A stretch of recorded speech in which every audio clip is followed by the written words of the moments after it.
আমরা জানি যে রাজনীতিতে অবশ্যই মতভেদ থাকবে, রাজনীতিতে বিভিন্ন রকম চিন্তা থাকবে, মত থাকবে, কিন্তু এখন যে পরিবেশটা আমাদের আছে এই পরিবেশটাতে আমাদের জনগণ কিন্তু অত্যন্ত বিভ্রান্তির মধ্যে পড়ে যাচ্ছে। আমরা আপনারা লক্ষ্য করে দেখবেন, মানুষকে জিজ্ঞেস করলে মানুষ বলে নির্বাচন হবে তো। এই যে একটা আপনার এক ধরনের শঙ্কা, আশঙ্কা এবং এক ধরনের আপনার হতাশা এসে যায় যে হবে তো।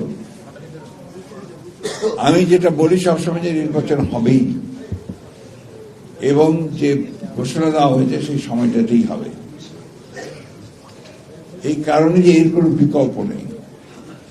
আজকে যদি নির্বাচন বন্ধ করা হয় বা নির্বাচন না হয়, তাহলে এই জাতি প্রচন্ড রকমের ক্ষতিগ্রস্ত হবে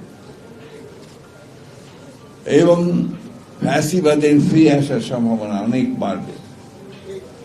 আপনারা নিশ্চয়ই লক্ষ্য করছেন যে বিভিন্ন খান থেকে বিভিন্ন সময় অনেকেই চেষ্টা করছে এই ফ্যাসিবাদকে নিয়ে আবার কথা বলার জন্য, এবং বিদেশেও আপনার এটা নিয়ে কাজ হচ্ছে। তাই নির্বাচনটা খুব দ্রুত দরকার, সে কথাগুলো আমরা বারবার বলেছি